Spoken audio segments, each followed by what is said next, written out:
Bismillahirrahmanirrahim. Assalamualaikum warahmatullahi wabarakatuh. Bunda-bunda hebat yang dirahmati Allah Subhanahu wa taala. Salam semangat. Saya Fatani Winarsi dari Kaprodi PAUD Universitas Bunga Bangsa Cirebon.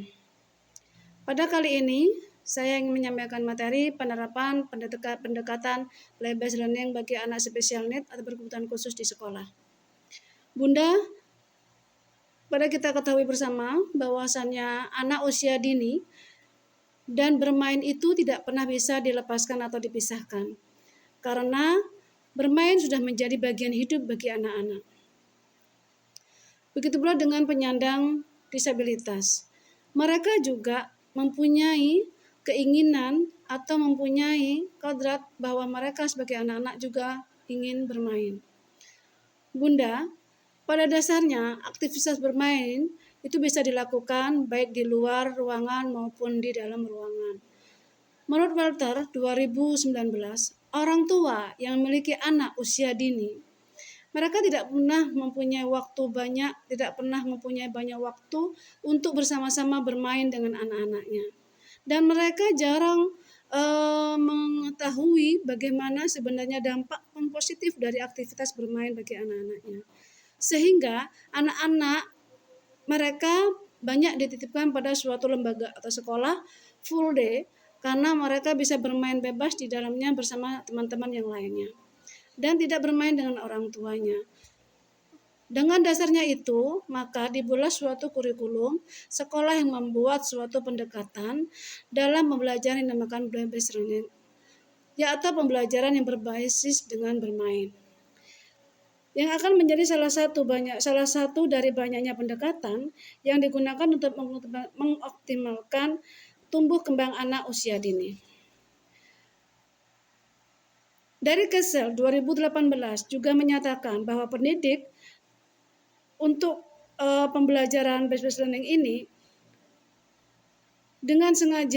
bisa dengan sengaja membentuk suatu lingkungan permainan untuk menumbuhkan kemampuan anak di dalam lingkungan yang berbasis bermain.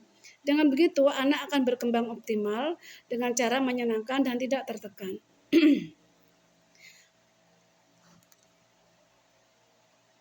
Kemudian di mana Grolon dan atau Kessel 2018 juga berpendapat bahwa anak-anak itu harus ikut aktif, berperan aktif dalam permainan, memiliki tujuan yang diatur sedemikian rupa untuk mencapai keterampilan diinginkan dan terstruktur. Play-based learning yang diterapkan di sekolah inklusi juga tentunya akan memiliki dampak yang baik bagi perkembangan anak-anak penyandang disabilitas yang ada di sekolah tersebut. Dan peran pemerintah dalam pendidikan inklusi sebagai penyedia maupun fasilitator bagi anak-anak berkebutuhan khusus, anak-anak normal lainnya itu sangat besar. Di mana para pembuat kebijakan menyadari bahwa anak-anak berkebutuhan khusus itu juga memiliki kesempatan yang sama, yang setara dengan anak-anak yang normal yang lainnya. Dijelaskan pula oleh Diana 2022 bahwa pemerintah Indonesia juga menyatakan setiap peserta didik yang memiliki keterbatasan baik mental, fisik maupun sosial dan emosional berhak atas kesempatan yang sama, yang mendapatkan pendidikan secara inklusif sesuai kebutuhan dan kemampuannya. Selain di Indonesia, di Yunani juga menetapkan hal yang sama terkait dengan praktik pembelajaran atau play-based learning atau pendidikan inklusif. Sebagian ditemukan oleh Akropolo dan Pamudi 2012, di mana pemerintah Yunani juga menetapkan prinsip yang sama, di mana pendidikan bagi anak usia dini adalah wajib dan bagi anak berkebutuhan khusus akan diberikan layanan yang layak, dan secara inklusif daripada lembaga pendidikan setempat. Beberapa pembelajaran bermain yang dapat dilakukan pada program pendidikan inklusif menurut Wilson 2020 yaitu 1. Anak dapat ikut berperan secara aktif dalam pembelajaran berbasis bermain atau play-based learning. 2. Anak selalu akan bisa terlibat selama pembelajaran berbasis bermain ini yang dilakukan di sekolah. 3. anak akan mendapatkan informasi yang bermakna saat melakukan pembelajaran berbasis bermain. 4.